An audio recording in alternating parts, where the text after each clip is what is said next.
okay now.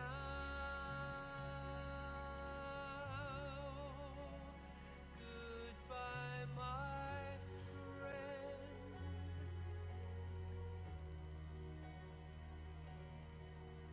You can go now.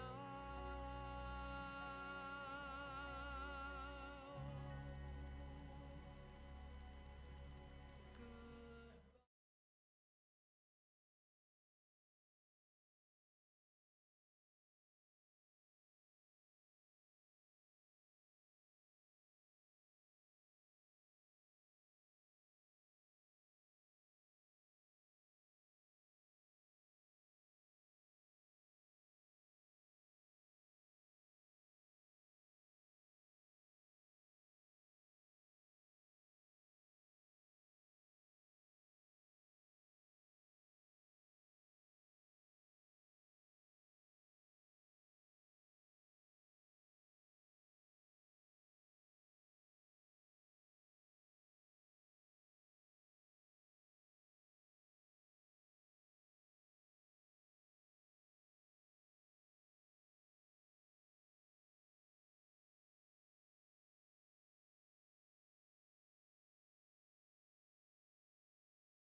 folks.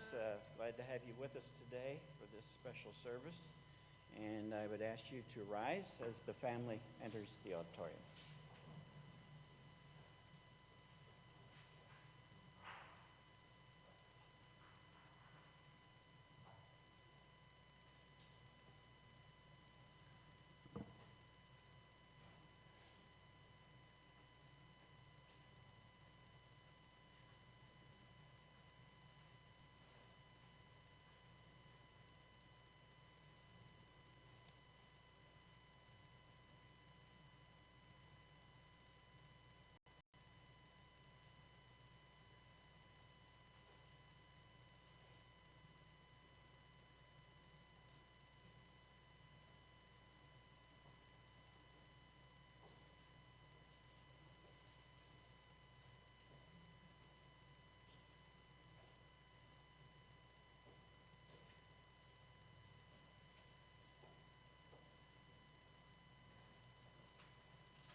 Well, good morning and welcome to this celebration of the life of Bill Standley. I'm Jim Baker, and it's my honor to have been asked by the family to come and lead this time together as we remember the life of Bill Standley. So thank you for joining us today, even with a little snow, as we entered today. Bill Standley. Well, he was a man that was known by different titles by different people. Mr. Mayor, Judge, Bill, Dad, Grandpa, brother, or my favorite, friend. And many of our folks here today knew him that way too. Over the years, Bill and I worked together in putting together many patriotic events in our community. And I remember the first time we gathered together to do one of those, he said, "Now, Jim, there's one thing you need to remember when we do these. The prayer always goes before the national anthem." He made sure I knew that more than once. And so he said, "Just remember, it's God and country." And so with that in mind, we're going to start with prayer. Okay. Father in heaven, we invite your presence into this service today and ask you to be with those who are sharing from the family their love and thoughts and memories of Bill Standley. Your impact on the lives of this great man and his family are definitely shown here today.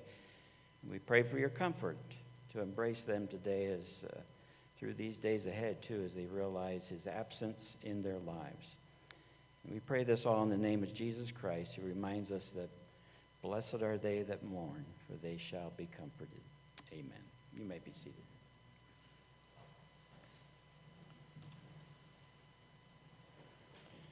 On behalf of the family, I would like to thank Pastor Randy Joslin and the Oasis family here, team members that have made this possible today, that we can be in this nice facility. And we also are providing streaming today, thanks to their assistance. So we welcome those that are joining us from many different places around the country as we celebrate the life of Bill Standley. So first of all, we're going to have a first reading, Matthew 11:28-30. Now it'll be read by Abby Carly Standley. That's Bill's granddaughter, and supported by Dakota Standley. That's Bill's grandson. And then an obituary will be read by Dakota Standley, Bill's grandson.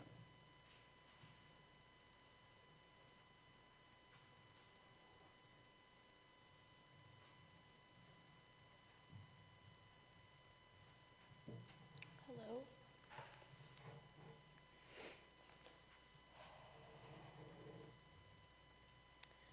As you guys just heard, my name is Abigail Carley. I'm reading Matthew chapter 11, verse 28-30. Come to me, all you who are weary and burdened, and I will give you rest. Take my yoke upon you and learn from me, for I am gentle and humble in your heart. You will find rest for your souls, for my yoke is easy and my burden is light. Thank you.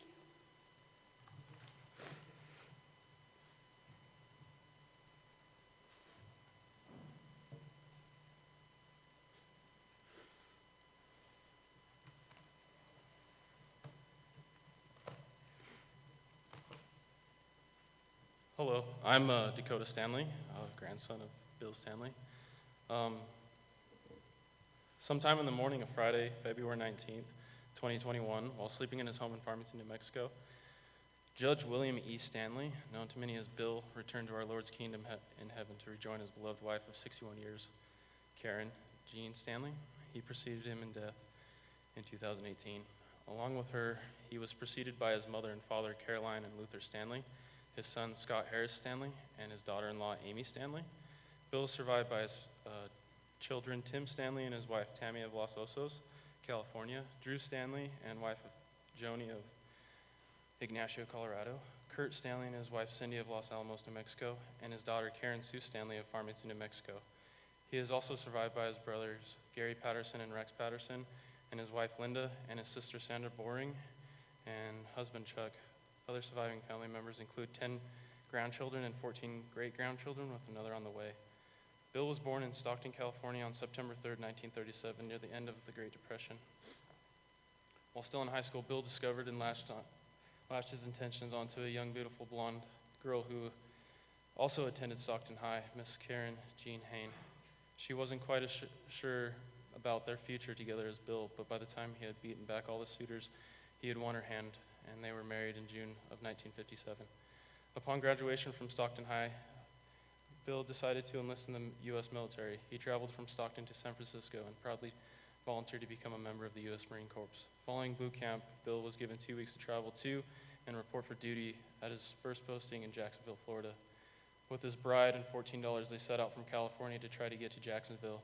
Traveling across country and sleeping in Bill's car, they eventually made it to Florida on time, and Bill began his training for his career with the U.S. Marines, earning an aircraft mechanics rating. Eventually, Karen had to stay behind while Bill served overseas in Japan until returning stateside and being honorably discharged into the Marine Corps Reserves.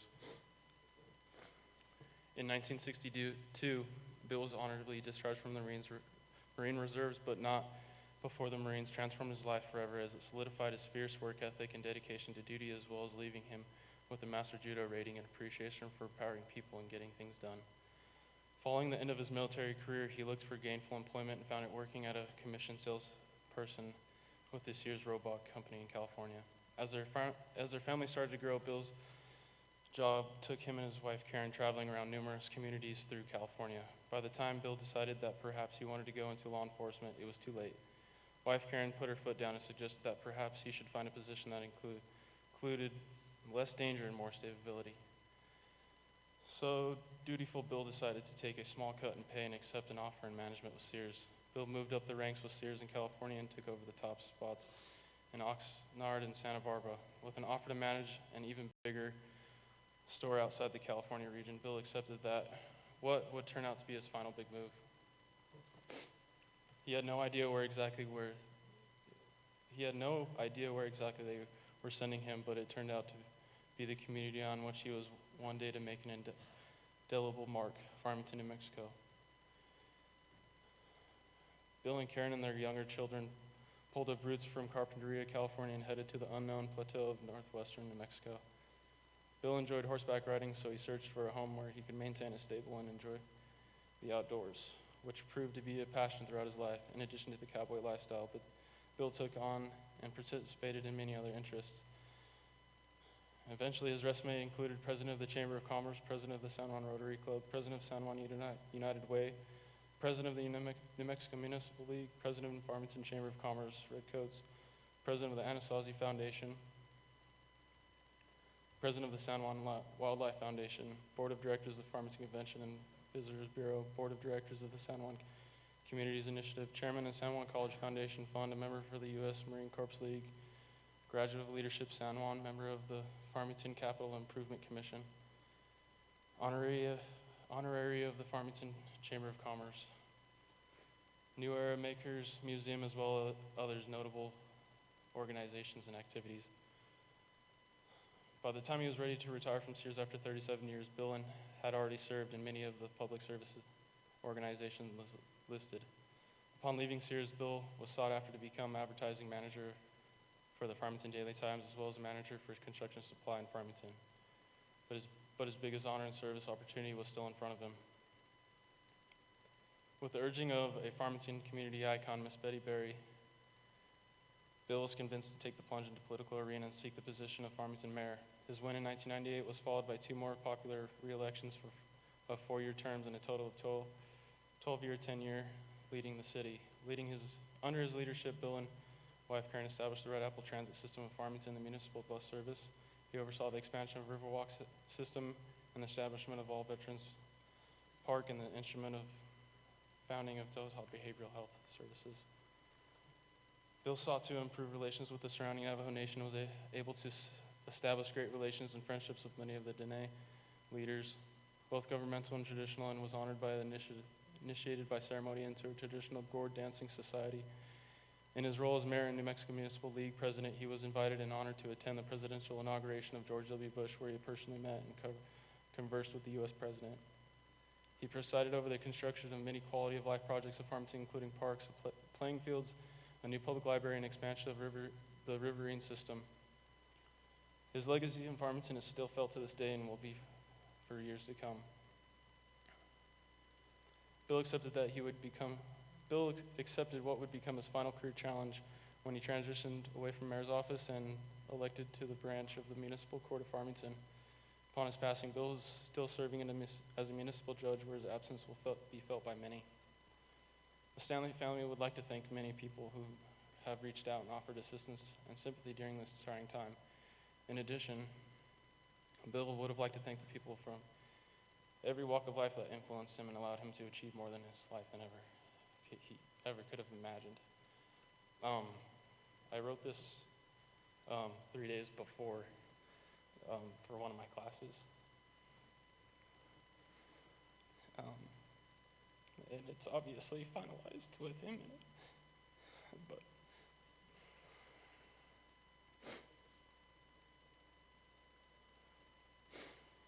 it's called Ice Cream Nostalgia.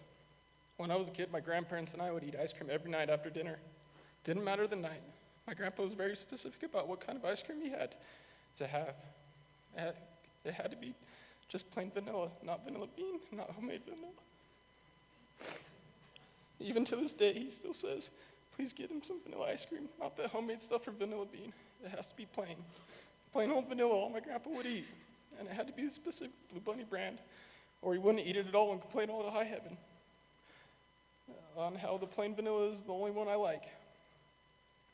You could even try to buy another brand, it's still plain vanilla, and he would know the minute it entered the front door that he had the wrong kind.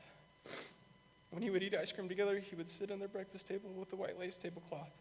The kitchen had roosters everywhere and painted decorations on my grandma had painted. She was very artsy. While eating our ice cream, we would talk about our day, and it was always a special time to chat about whatever came to our mind. I learned a lot about my grandpa's job and his past life in the Marines at the table. I truly believe that they don't make men like this anymore. To me, sitting at the table with my grandparents is the reason I know a lot about my family and their history. And when I eat ice cream, I become very nostalgic. I start to think about my childhood memories. I can't remember staying the night with my grandparents and being so excited for ice cream. But after dinner, the anticipation of waiting until everyone was finished was so excruciating. I knew from a young age that the dining room table had to be cleaned and all the food had to be put away before any mention of ice cream.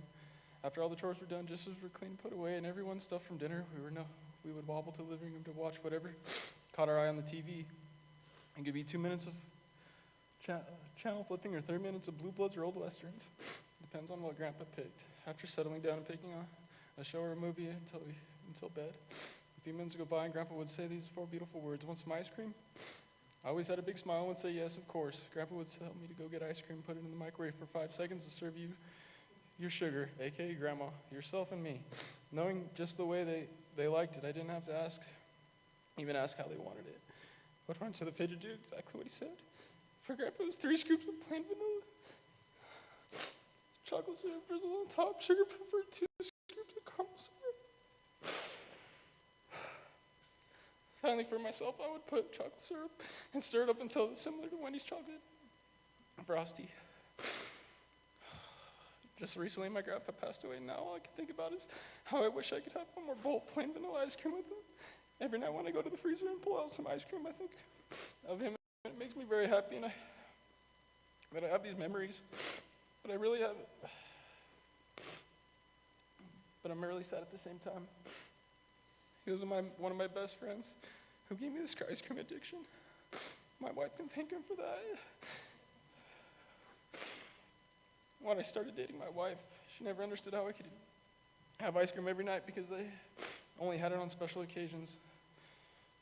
We even got into an argument sometime because she told me, I really don't think you need ice cream every night. Besides, it can get expensive if you buy certain brands, and my wife is the financially minded one. Thankfully, though, my wife loves me so much that she keeps the freezer stocked up for me with a variety of dip cones, ice cream sandwiches, and several gallons of ice cream. Not just that plain old blue bunny, but no. It is like she knows exactly what I need at the right time, and I think she's actually enjoying herself now. And to this day, I still eat ice cream every night, maybe not just Blue Bunny, vanilla, but I crave ice cream so bad that after dinner that I will eat anything that says ice cream. I feel that I could eat a whole Thanksgiving dinner 3 times over, and will always be a small space. A small space available in my stomach for ice cream. When I'm feeling stressed or I like to break from every day, I can always turn to ice cream to brighten my day a little. My grandmother has been gone for 3 years now, and my grandpa's gone. So my 2 favorite ice cream eaters are no longer here to enjoy ice cream with me. With a baby on the way, I can only hope that they will enjoy ice cream with me, listening to the stories I could tell them about their great-grandparents. Thank you, everyone, for coming.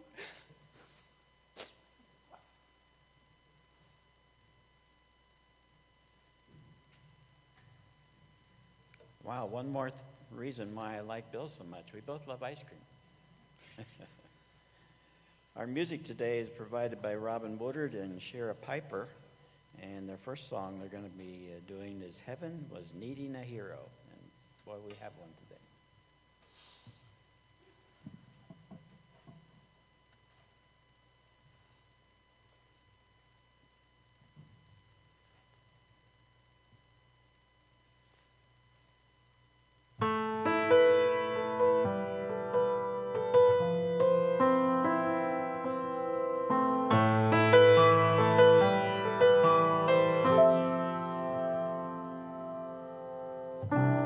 I came by today to see you,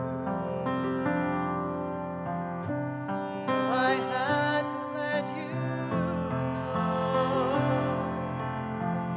If I knew the last time that I held you was the last time, I'd have held you and never let go. Oh, it's kept me awake nights wondering. I lie in the dark just asking why. I've always been told you won't be called home until it's your time. I guess heaven was needing a hero, somebody just like you,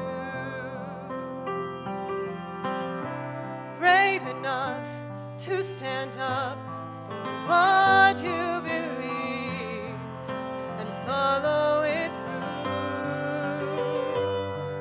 When I try to make it make sense in my mind, the only conclusion I come to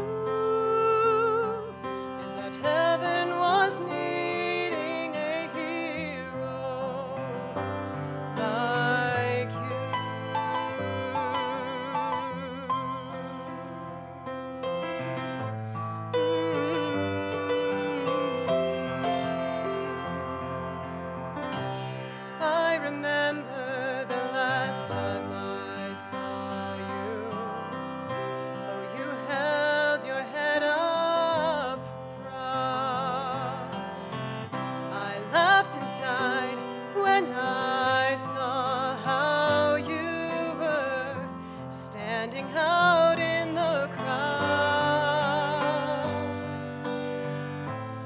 such a part of who I am. Now that part will just be void. No matter how much I need you now, heaven needed you more. 'Cause heaven was needing a hero, somebody just like you, brave enough to stand up for what you believe and follow it through. When I try to make it make sense in my mind, the only conclusion I come to is that heaven was needing a hero like you.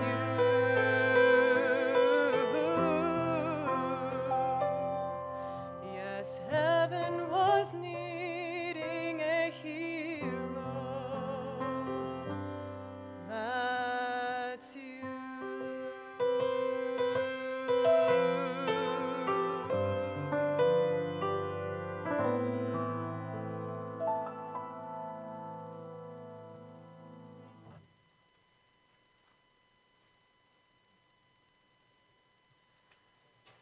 Thank you. Now we'll have some remarks by City Manager Rob Mays and also Judge Bill Lees.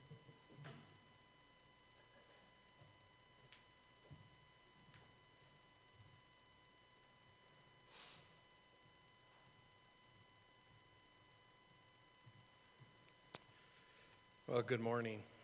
My name is Rob Mays, and I have the privilege and the honor of officially representing the city of Farmington in sharing some remarks about our mayor and our judge, Bill Standley. And Karen, you didn't give me limitations on time, so I'll try to constrain myself. But talking about Bill is something that is a real pleasure. But Karen did say that she recognized that my relationship with Bill moved beyond just the official capacity as mayor, and she invited me to also share some thoughts more from a personal perspective. Bill was indeed my mayor, my first mayor. He was my boss, but he became a very, very close friend of mine. And I can honestly tell you, family and friends, that I loved Bill Standley. I'm going to share and try to weave together some of Bill's accomplishments, but I want to do those kind of through a perspective of character and of traits, because our accomplishments in life don't flow out of a vacuum. We don't just wake up one day and get good things done or lead people. They flow out of who we are.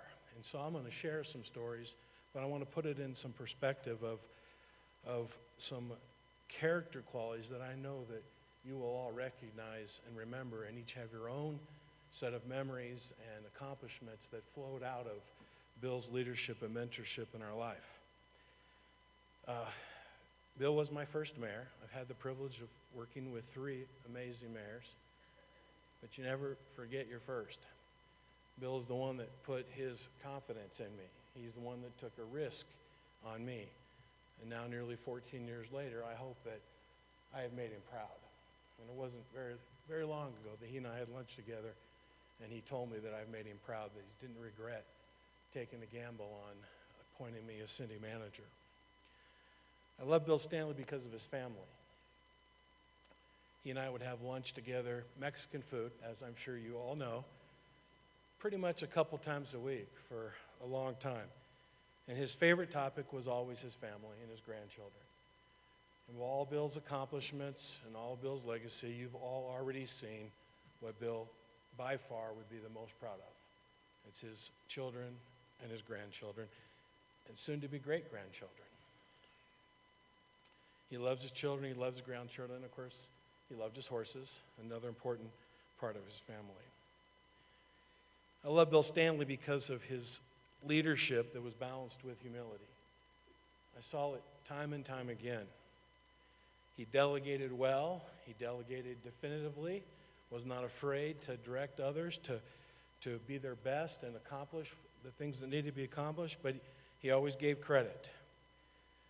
And one of his biggest trademarks of his humility, and I'm sure every one of you will recognize this, it didn't matter where we were, walking down the street, talking to the lowliest of person in theory, all the way up to the most renowned. Mayor Standley would always say, "Call me Bill. Call me Bill."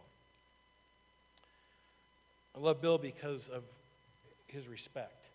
Respect is a two-way street. I saw time and time again. Bill not only commanded respect, and I don't mean that he demanded it authoritatively, I mean he earned it and people naturally offered it to him. But he gave respect. Again, I saw it in time and time again, whether it was a homeless street person, all the way up, us walking the street, all the way to us walking in the halls of the Senate and the House of Representatives. I watched people show respect to him and him give respect. And Bill was comfortable, just as comfortable in both of those environments, from the halls of Congress to the streets of Farmington.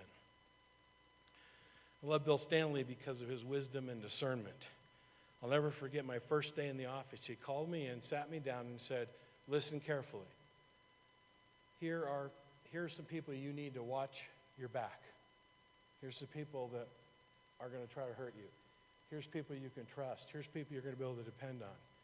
Bill Standley had a unique wisdom and discernment that he knew people, and he knew how to delegate to people, and he had an uncanny ability to know and have wisdom about people. And then his courage and his perseverance to try new things and to take risks. A lot of those were outlined in the obituary that was read earlier. He took the risk to move his family to Farmington and take on a whole new challenge with Sears. And then under the, I'm sure, very, very powerful arm twisting of Betty Berry, he stepped out and took the risk to run for mayor. It's hard to put yourself out there in a political arena. But he did. And who would have realized 12 years later in the transformational impact that he had had on the city of Farmington and this region? And then, of course, to have the courage to transition to something completely new, to be a municipal judge. He did what it took to succeed. He overcame adversity. He overcame tragedy in his life. He overcame many medical challenges. I had the privilege of sitting by him at his hospital bed at times of very low times and at some times of triumph.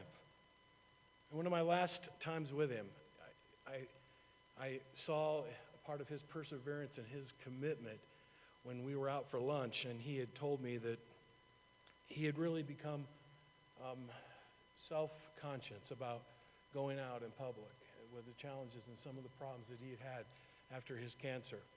Because I wanted to go to one last Mexican restaurant with you, right? I didn't say last. I wanted to go out, and we did. And he talked to me about how he basically put himself through complete self-guided speech therapy and rehabilitation because he was so committed to doing his job well as a municipal judge for the city of Farmington. And then service. And I am wrapping up shortly. Not only did he live a life of service, but he really understood customer service, part of his background and part of his training. And as our organization, the City of Farmington, we really try to be an organization that doesn't fall into some of the traps of government think and that kind of, we have our challenges, but Bill Standley was one that set that example and that tone and that culture. Here was his favorite saying that some of you will have heard. He would say it a lot. "Rob, the customer isn't always right, but the customer is always the customer."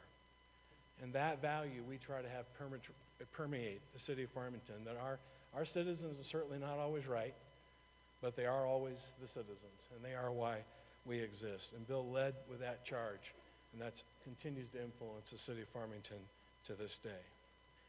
Mayor Standley did live a life of service, and that service translated to action, and that service translated to him leaving an indelible impact and legacy on Farmington for generations to come. more than we could ever list, and many have already been mentioned today. And it wasn't easy. As mayor, he accomplished all the things that he led in this town in spite of the naysayers, in spite of those that fought him at every single level, which is always the case of true leaders. When they accomplish things, the naysayers and the critics are forgotten. In fact, many times they take credit for the things that were done. But Bill was leading out in front, taking the darts and sharing the credit. And I'll just list a few of them that you'll recognize. One of my first jobs is he appointed me to part of the Animal Shelter Task Force that ultimately became the movement for our new animal shelter that today. Bill established the Metropolitan Redevelopment Agency that just has, all these years later has resulted in the completion of the Complete Streets project downtown. Bill was passionate about our relationship with our neighbors in the Navajo Nation, and many, many accomplishments flowed out of that relationship. The Community Relations Commission, Total Behavioral Health Clinic, and so many more. We famously know about the Red Apple that, of course, his wife was so involved in with him. The sports complex, Boys and Girls Club, the library, the Gateway Museum, renovating of Ricketts Park to be what it is today, and expansion, Bluffview Power Plant. And I'm going to tell you about one last one that you probably don't even know about and that you take for granted. And that is the fact that for generations, citizens of Farmington can turn on the water in their spigot and feel confident that it is safe, clean to drink. Not as sexy as building a library, but maybe most important. Bill took on the establishment and said, we have got to raise the revenue necessary to invest in our water and wastewater infrastructure for the future generations, for his grandchildren. And he took on a very, very unpopular, and Dan Darnell is back there, who was by his side during those days. And he passed what's called the R&R. And that's a dedicated fund that he said these funds will go towards clean water lines, new water tanks, and since that point, hundreds of miles of new water lines and new sewer lines and refurbished water tanks have been built in our city. And I know those things are going to be forgotten, but as a city manager, I see infrastructure differently now. And I will never forget his courage to take on the naysayers and the critics to do that. So I'll just close with this thought. Bill's going to be laid to rest across the street. One of the amazing traditions in our community is the annual program where there's remembrance of the heroes of our community. And it's held actually in the graveyard. And people walk around and they tell the stories about what key people, some we've heard of, some we haven't heard of, what they meant to Farmington and what they meant to this region. I cannot wait to experience that program, walking through there when we come up along Bill Standley's graveside, and the story will be told about the life and the legacy and the faithfulness and the stewardship and the impact of Mayor Bill Judge Standley, my friend, your father, grandfather, and a statesman for our community. Thank you very much.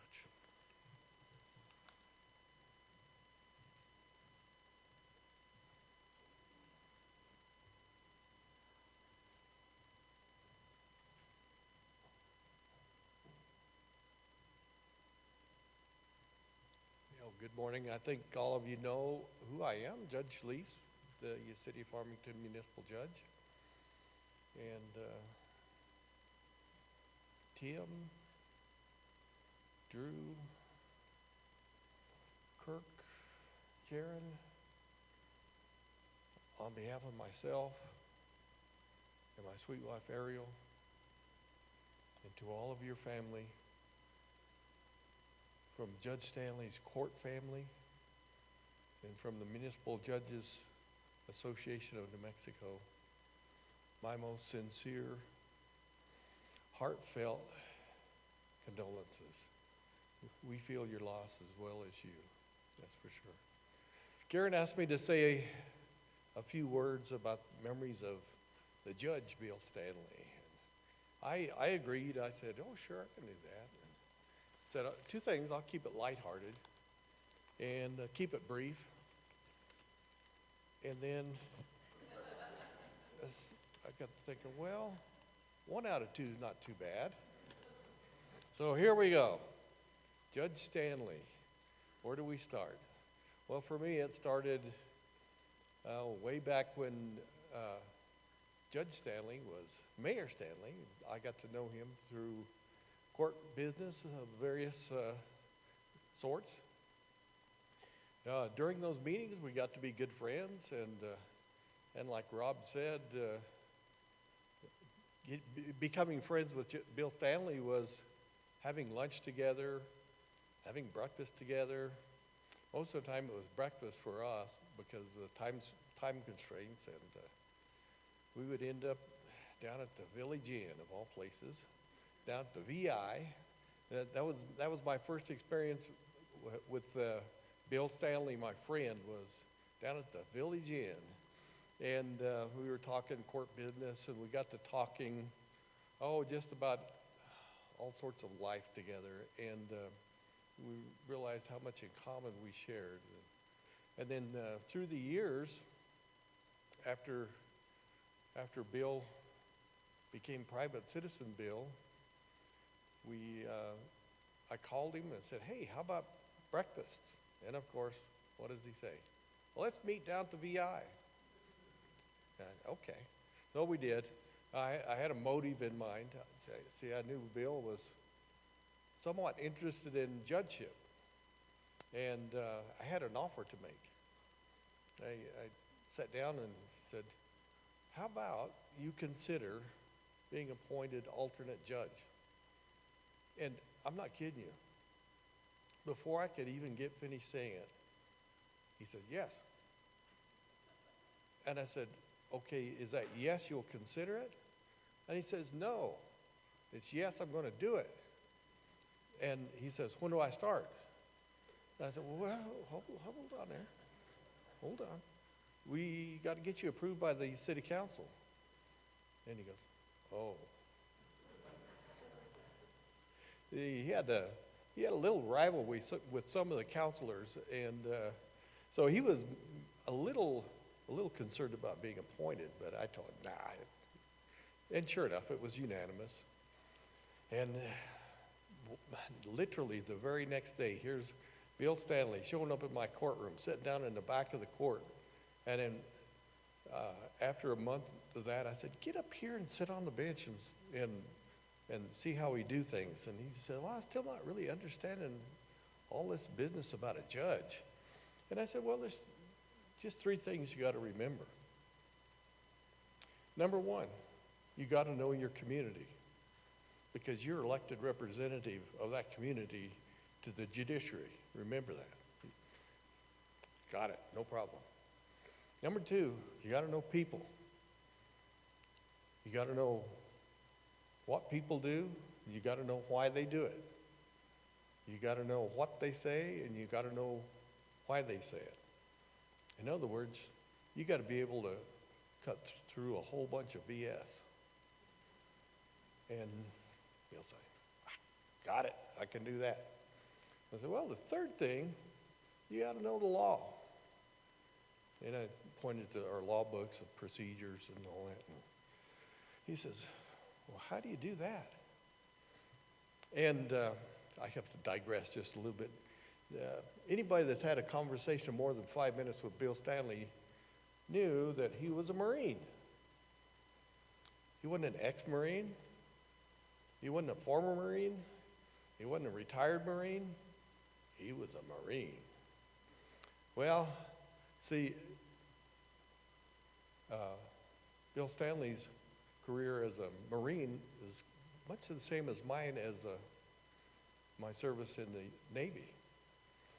And being that the Marines are a branch of the Navy, we sparked a pretty lively conflict, I guess you could say, with one another. It's a tradition. It's a tradition between the Navy sailors and Marine Corps Marines, is who can get the best of the other one.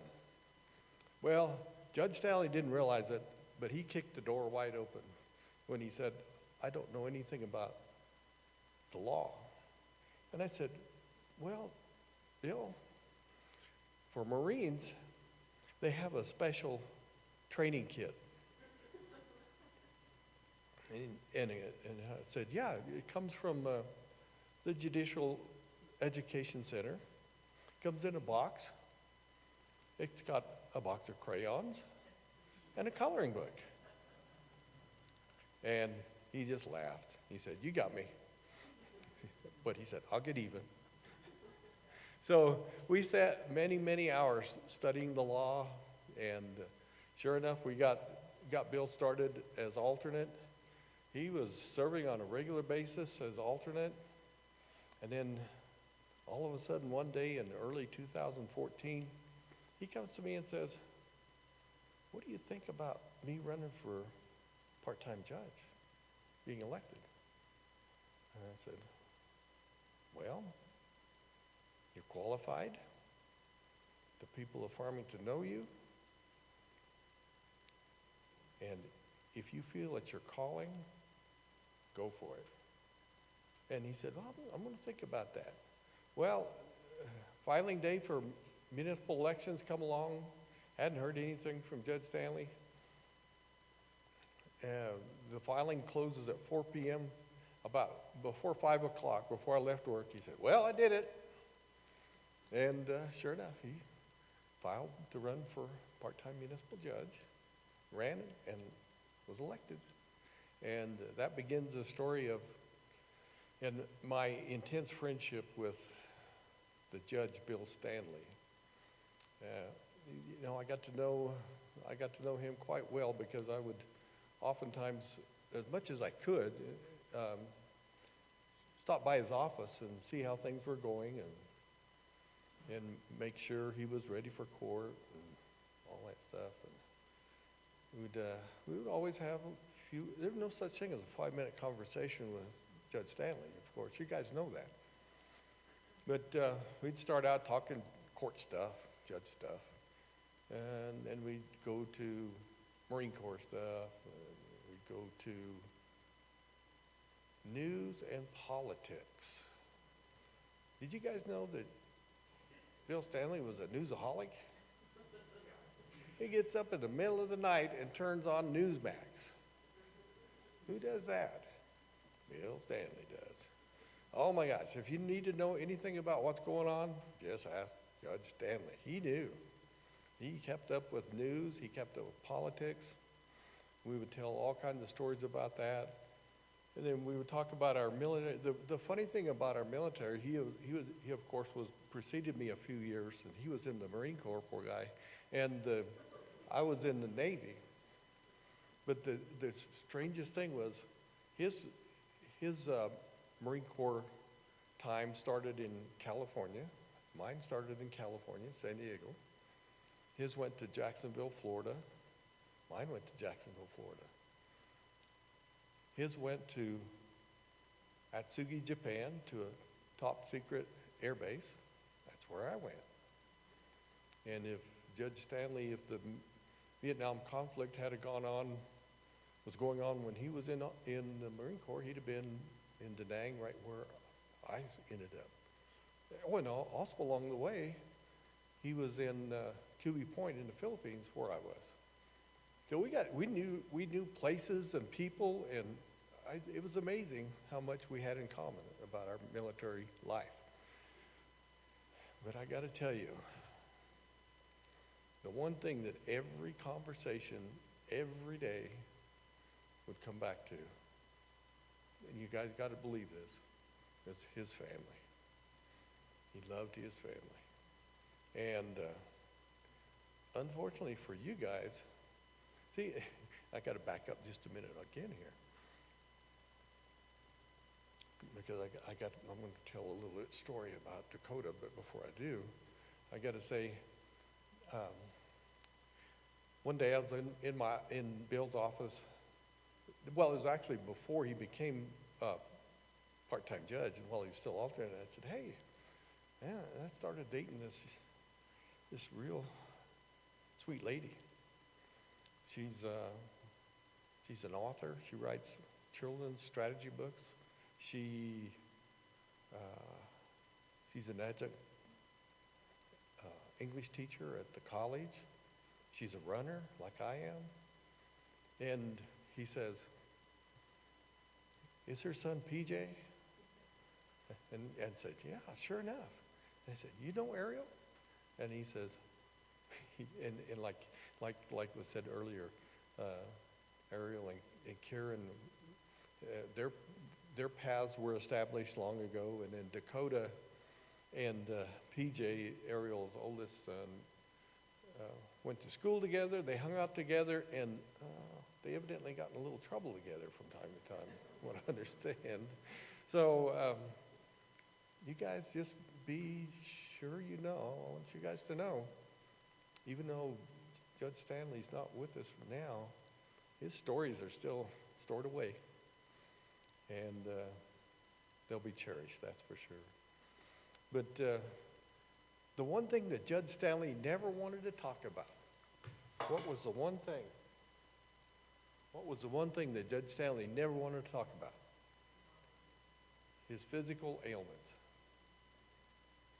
And poor man, that guy, you know, as Rob mentioned, you know, his bout with cancer early on, right after he got elected municipal judge, has to have throat surgery, and he had to rehab his, redo his speech patterns. He spent countless hours doing that, countless hours doing that. And then later on, there was other issues he had with, especially with his eyesight. The guy we had to get magnifying equipment in so he could read court documents and all. And he had respiratory issues. Well, now I got to tell a story, just a second. The respiratory issues, talking about respiratory issues. We were in court one afternoon. Judge Stanley comes in. The staff noticed he obviously wasn't feeling well. And he managed to get through the first part of his court afternoon.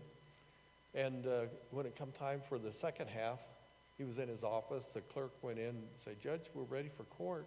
I'll be there in a minute. And, are you okay? Yeah, I'm fine. I'll be there in a minute. And a little bit later, he still was having trouble getting into the courtroom. They come back in. Judge, are you sure you're okay? Can we take you home? Can we get you to the doctor? Can we call for a ride? Nope, I'm fine. And then, knowing everything wasn't fine, they call Officer Marcus Martinez, good friend of Judge Stanley's. And Marcus came right over from the police department, took one look at Judge Stanley and said, Judge, we need to call EMS. Oh no, I'm fine. And Marcus told him, says, no, you don't understand. I'm calling EMS. And they did. And sure enough, they show up, and Judge Stanley did need to make a trip to the hospital. And he says, I'm not going. And then they finally convinced him to go on one condition, that they would let him walk out of the courtroom rather than be put on the gurney and be carted out. And then there was one other more recent one where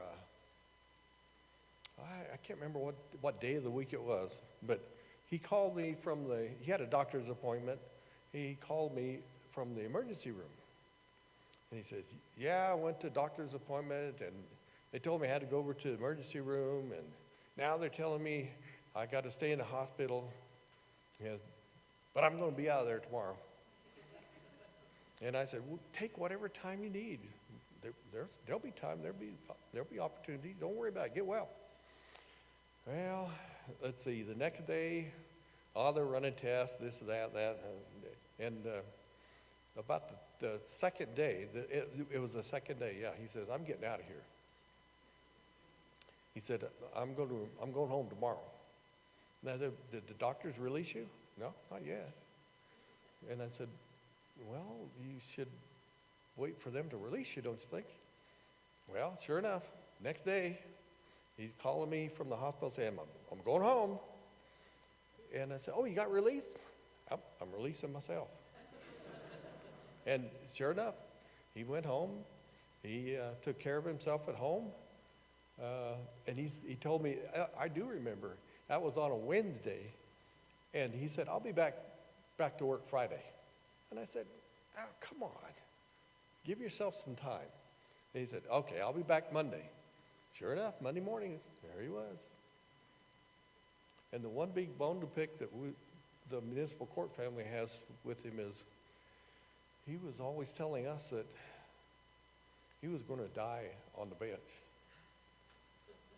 Well, he almost did it, but not quite.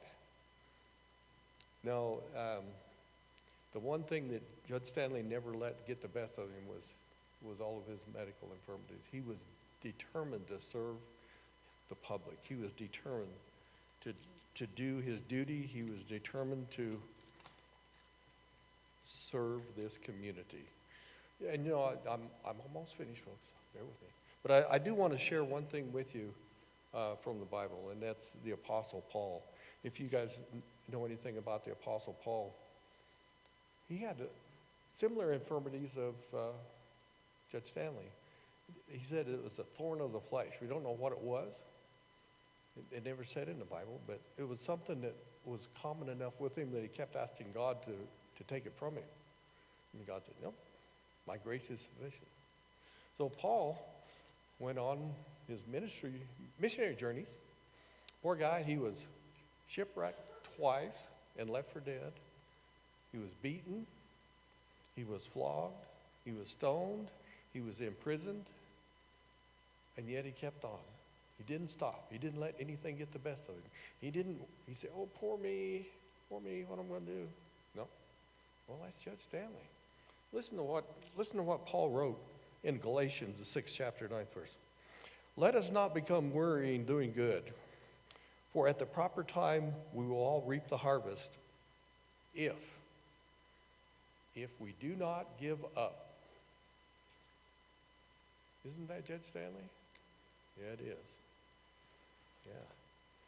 No doubt in my mind, the Apostle Paul and Judge Standley are buddying around together right now. God bless you all, and thank you.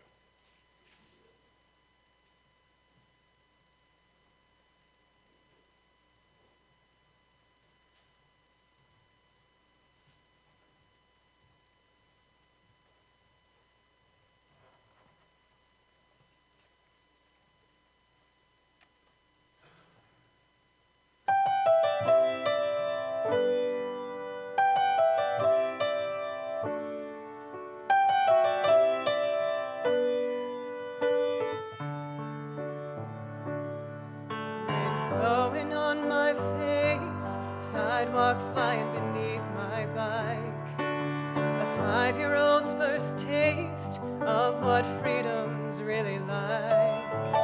He was running right beside me, his hand holding on the seat. I took a deep breath and hollered as I headed for the street. You can let go now, Daddy. You can let go. Oh, I think I'm ready to do this on my own. It's still a little bit scary, but I want you to know I'll be okay now, Daddy. You can let go.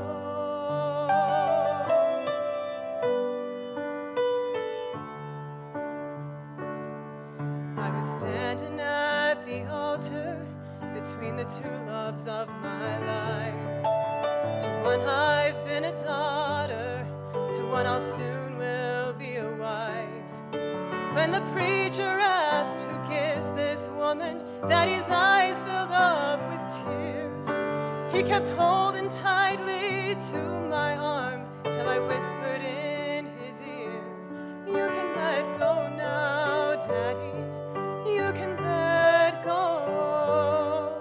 Oh, I think I'm ready to do this on my own. It still feels a little scary, but I want you to know I'll be okay now, Daddy. You can let go.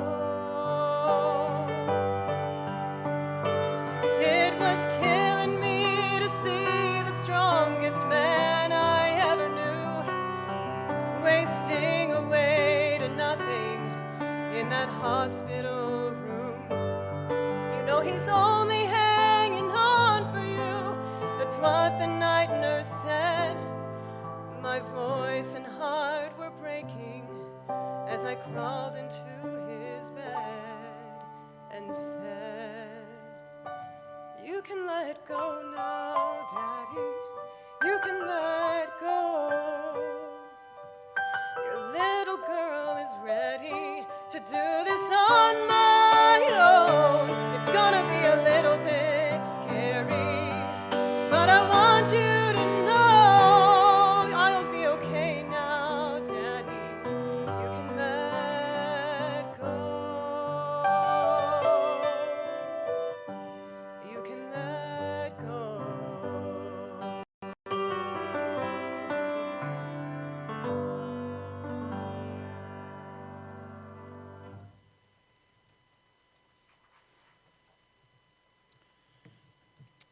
The second reading will be from Psalms 23, 1-6, and it'll be read by Tia Swanemeyer, Bill's granddaughter, and accompanied by Andrew Standley, grandson. And then the eulogy will be read by Bill's son, Drew Standley, and his backup will be his daughter, Tia.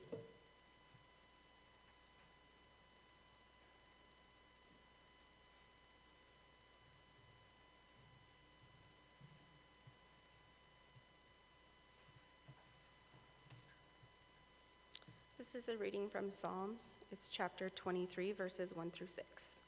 The Lord is my shepherd, I lack nothing. He makes me lie down in green pastures. He leads me beside quiet waters. He refreshes my soul. He guides me along the right path for his name's sake. Even though I walk through the valley of the shadow of death, I will fear no evil, for you are with me. Your rod and your staff, they comfort me. You prepare a table before me in the presence of my enemies.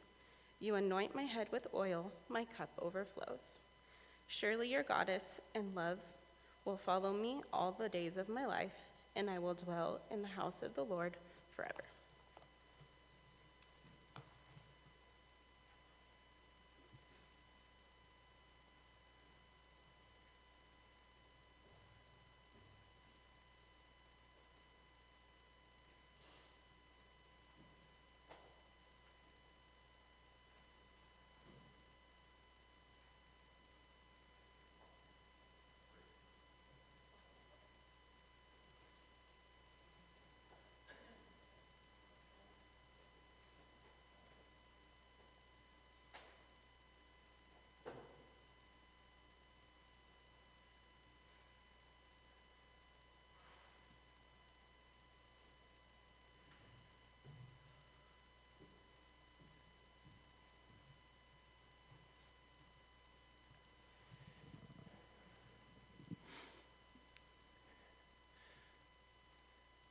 My name is Drew. I'm one of the middle boys and one of three sons. On behalf of my older brother Tim, younger brother Kurt, my sister Karen, as well as all of our families, I'd like to thank you for being here today and to honor and celebrate the life of my dad. First, I'd like to thank Sheriff Ferrari and the Farmington Funeral Home for taking care of my father and my family after his passing. Thank you, Mr. Baker, for your counsel, assistance, and service to the community and others. Pastor Randy Jocelyn for ministering to my parents in the use of this church today. And I want to thank my extended law enforcement family for support, all the support you've offered to my son Andrew, who was on duty the day his grandfather passed, and for the respect and honor you extended and continue to extend to the family. Myself, and along with my two brothers, want to sincerely thank my sister Karen for taking such good care of my father since my mom's passing in November of 2018. She and Kerwin have certainly done the heavy lifting in our absence, but my niece Abby, my nephew Dakota, and his wife Kasia my wife Joni, and good friends like Charlie, and so many others played an important role in making sure my dad was comfortable and he could be still able to continue with his passion of public service. My father was born to Caroline Laura Harris, a single mother, on September 3, 1937 in Stockton, California. My grandmother's father, William Floyd Harris, was instrumental in raising my dad. Grandpa Harris owned a large family farming operation along the San Joaquin Delta and raised asparagus and sunflowers. My dad held fond memories of his childhood on the farm and his relationship with his grandfather, who was his central father figure until my grandmother met and married Luther Lafayette Standley. Luther Standley, a longshoreman who worked at the Port of Stockton and also a farmer, adopted my dad when he was 12 years old. And my dad adopted him as a father. My dad loved each one of us kids and his grandkids equally, but I will tell you that he did hold a special place in his heart for his grandson, Dakota. Just like his grandfather, Grandpa Harris held a special place in his heart for my dad. Sometimes the larger picture brings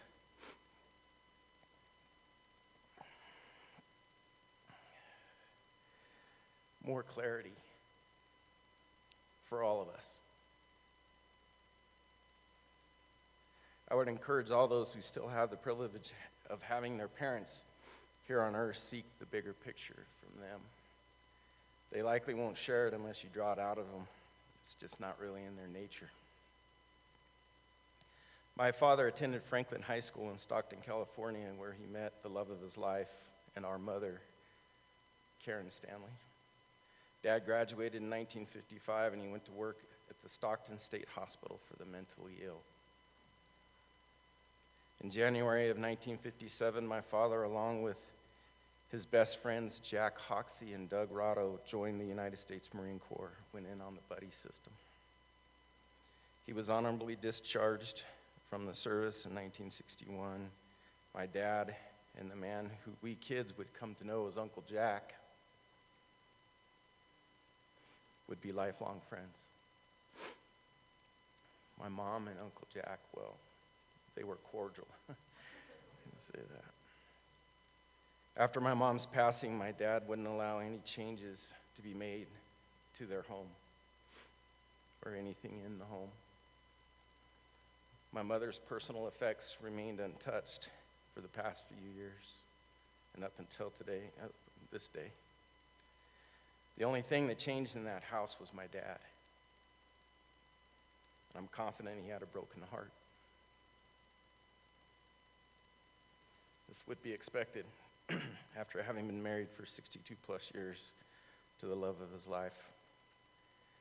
My mom and dad were inseparable until the Lord took my mom into his care. They had an exceptional and extraordinary love for one another and a long relationship together. They formed a family together, served and represented their community together, and enjoyed a lifetime full of many blessings together. They also shared life's trials together. They shared in the loss of my brother Scott. They shared in my dad's long battle with cancer, the loss of their parents. They shared in my mother's lengthy illness, and ultimately, they wanted to be buried together.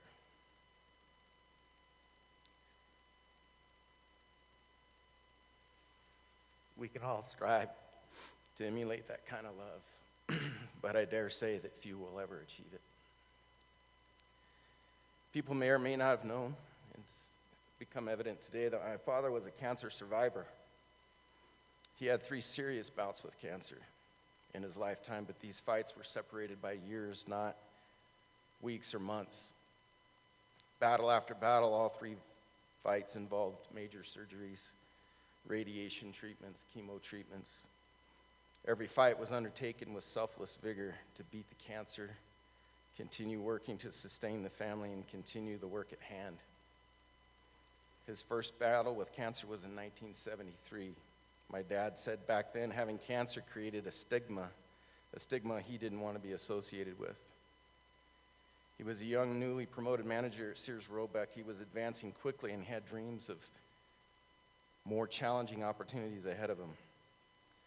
To avoid any type of perception of weakness or unreliability, he would drive more than 40 miles early in the morning before work to see a specialist in Sacramento, California to receive his treatments, and then be back to work on time to do a full day's of work so that he could remain employed and, in his mind, avoid any type of negative repercussions as a result of his illness. His store manager would later share with him that he did know about Dad's efforts to conceal his illness and work with Dad to adjust his schedule slightly on days when treatment effects made it impossible for him to work. He would literally go into his office and he would take a time out until he could emerge. This manager admired my dad's extraordinary effort and work ethic. His boss kept the illness between them, and he would become a lifelong advocate, mentor, and friend of my father. Although my father had multiple offers to work elsewhere, he stayed loyal to Sears until he retired that chapter of his life 37 years later. Dad was no less zealous during his last battle with cancer in 2005. The last surgery associated with the cancer fight resulted in them removing part of his tongue, which initially took away his ability to talk. He worked very hard to train himself to once again speak so that he could be understood, so he could continue his work. My father told me that he had to learn to talk so he could tell off the young surgeon that tied his tongue. The reality is the surgeon saved his life. My dad was very self-conscious about his speech, as was alluded to earlier, but opted to continue with public service and fight forward in spite of his embarrassment. My mother was his biggest fan, and she was beside him in every battle. I truly marvel at my father's drive, devotion, and love for what he was passionate about. He was passionate about service, as evidenced by what you heard earlier, service to his family and his community. Service is what I would characterize as the final chapter of my father's life. He loved the Four Corners region and this city of Farmington. My dad was far from a professional politician when he entered public life, but he sought public service. He capitalized on that ambition and earned the mayor's seat in 1998. Our family was extremely proud of my dad's success, but what he did during his 12 years as mayor made a real difference to a lot of people.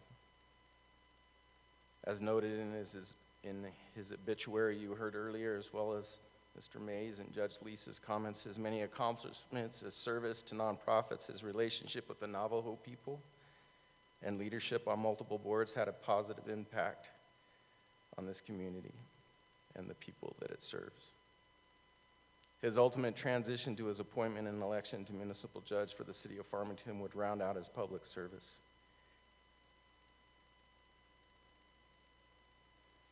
He literally served up until the day he passed at the age of 83.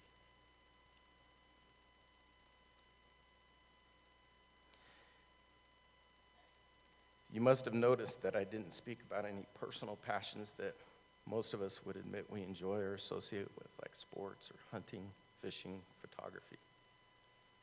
My father enjoyed the rural lifestyle and his dogs and horses, but you see, his pleasure was drawn from his family and service to others.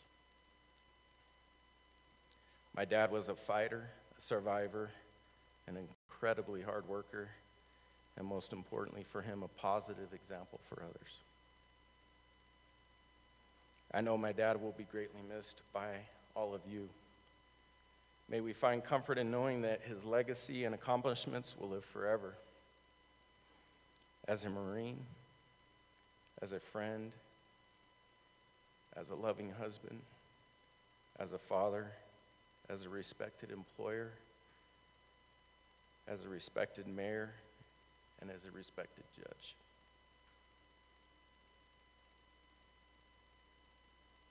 We can all strive to emulate his love for my mother, and we can all strive to emulate his service to others. But I dare say that few, if any, will ever match it. Vaya con Dios, Dad. I love you.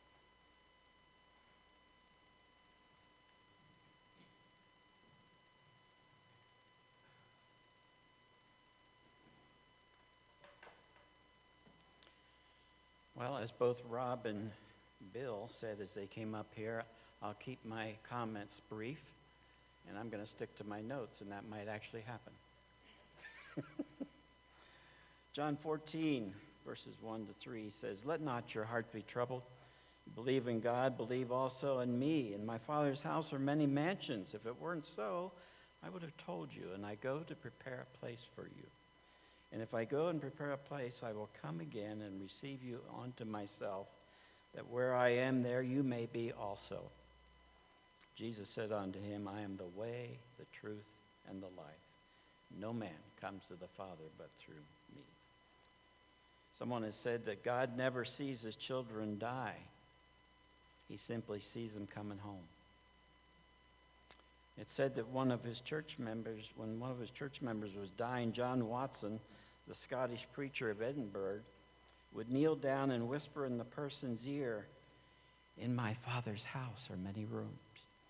And many of them would then quietly slip away to that house. Entirely and unafraid, there's something about this great portion of Scripture that consoles us. If we could see for a moment just how glorious Bill's homegoing was, no one here would want to call him back to the limits of his aging body. Even though Bill will be missed here, there's something very appropriate about his departure. Even as the author of Ecclesiastes indicated, there's a time to be born and a time to die. And it's appropriate because he had lived out a full, complete life. He had accepted and known the love of God and his family. His house was in order, and he was ready to depart.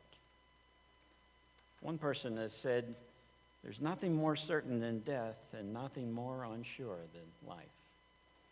Life in these bodies and life on this earth is pretty temporal.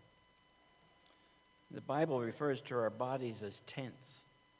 And for a little while, a tent can be a good place to stay. When a hiker's out in the mountains enjoying the wonderful outdoors, tent's a good place to be when he gets weary and needs a place to rest and be refreshed. Now, while tents are wonderful for their intended purpose, a person doesn't really expect to live in a tent forever. Before long, a person longs to go home and live in a house, a structure that's much more permanent and sturdy than a tent. Remember the scripture there we read earlier. Jesus said, "Do not let your hearts be troubled. In my Father's house are many mansions or dwelling places, and I go to prepare a place for you so that where I am, there you can be too." Tents are good for a purpose, helpful for a season, but they can wear out. The fabric can become weak and torn, and the poles can even collapse. The Apostle Paul, in speaking of the confidence possessed by a believer, said in 2 Corinthians, "Now we know that if the earthly tent that we live in is destroyed, we have a building from God, an eternal house in heaven. Therefore, we are always confident and know that as long as we are at home in the body, we are absent from the Lord. So we live by faith and not by sight. We're confident, I say, and would prefer to be away from the body and at home with the Lord." Probably no one has given a clearer picture of what death means to a mature Christian than the grand old John Quincy Adams, our 6th president of the United States. When that remarkable American was turning 80 years, he was hobbling down the street one day in his favorite city of Boston, leaning very heavily on a cane. Suddenly, a friend slapped him on the shoulder and said, "Well, how's old John Quincy Adams this morning?" The old man turned slowly and smiled and said, "Fine, sir, fine. But this old tenement that John Quincy lives in is not so good. The underpinning is about to fall away. The thatch has all gone off the roof, and the windows are so dim that John Quincy can hardly see out anymore. As a matter of fact, it wouldn't surprise me if before winter's over, he'd have to move out. But as for John Quincy Adams, he never was better. Never was better. And with this, he started hobbling down the street, believing without a shadow of a doubt that the real John Quincy Adams was not a body that could be enclosed in a casket or buried in a grave. He recognized that beyond the temporary physical man on the outside, there's a spiritual and eternal man on the inside. The flesh dies and is buried, but the spirit lives forever with God. When someone we love passes on, there's a natural element of sorrow. When you've been around someone for many years, or however long you've been alive maybe, that person can become an important part of your life, and you'll miss them when they're gone. One of my favorite memories of Bill Standley is one of those times that he and I would work on a patriotic gathering together. He called me on a Thursday morning and said, "Jim, we need to get pastors together and other people come up to the city hall and gather around the flagpole and pray." I said, "Yes, sir. I'll work on it." And the next day at noon, around the flagpole at City Hall, there was a couple hundred people gathered. It was Friday, September 14th, 2001, just 3 days after the attack of 9/11. Many prayers were offered and tears were shared during that time together around that flagpole. It was kind of eerily silent that day because the airport was right next to City Hall and it always had planes coming and going. There was no noise of planes coming and going. They were out of the sky. And it was but we didn't know that God was in our midst, even though it was quiet.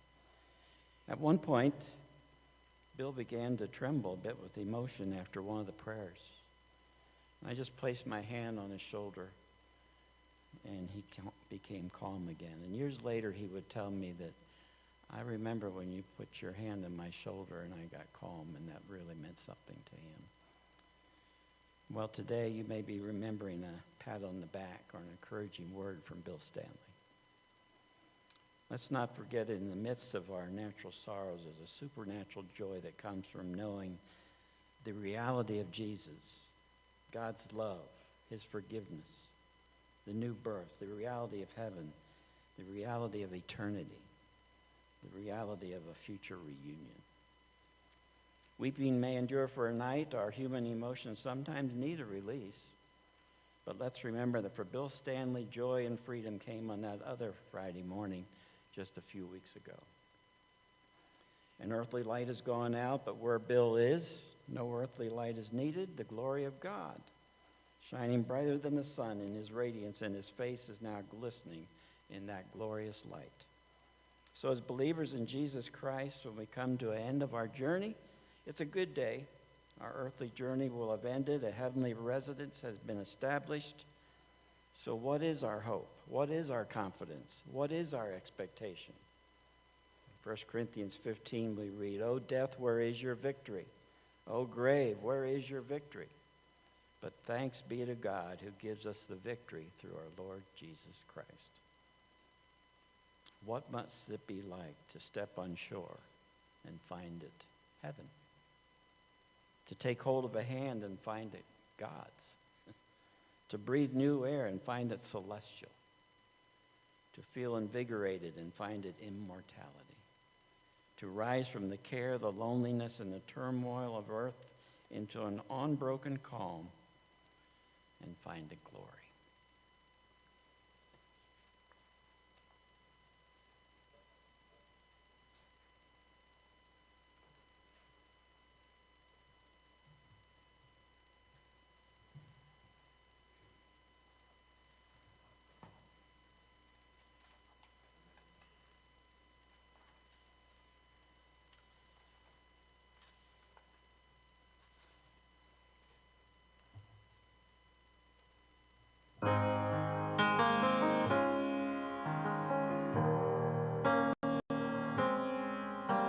son rarely tells his father how he really feels.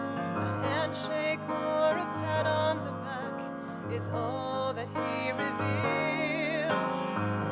I'd like to write that wrong here in this little song. Thank you for shaping my life. Thank you for teaching me all you can. You are no ordinary man, no, no, no. You make me everything I am. Thank you for taking the time. Thank you for showing me the way. And thank you for being there when I needed you. Thank you for every single day. Now I've been blessed with a son of my own, got my own bedtime stories to tell. If I can raise him half as well as you raised me, guess I'd be doing pretty well. Thank you for guiding my hand. Thank you for making my dreams come true. You're an extraordinary man, and I hope you're as proud of me as I am proud of you. Thank you for giving me life. Thank you for showing me from good from bad.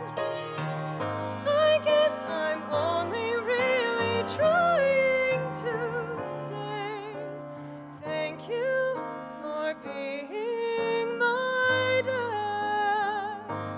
Even though the years drift away, I never took the time just to say I love you, and I always have.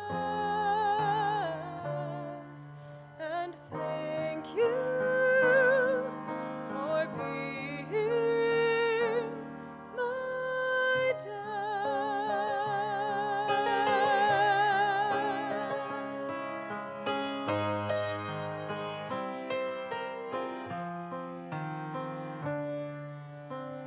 Thank you for being my dad.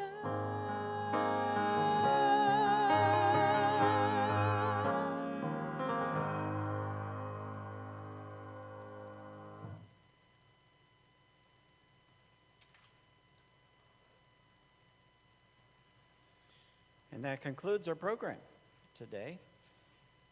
Immediately following this service, we will go out that door, the exit door, and we'll have the family go first. We're going to have a processional if you'd like to join in with the family. It's not far. We can walk across to the cemetery, and if you need to take a car, that's fine too. They'll be available to do that. So we'll do that. Pardon? They didn't open the gate. Just a walking gate. So don't try to take your car through the walking gate. All right, so those that can and want to walk with the family, we'll be glad to do that, and we'll be, have the little service over there at the graveside, and this will be for the remains of both Bill and Karen. And so thank you for coming today. We'll let the family lead out there first, and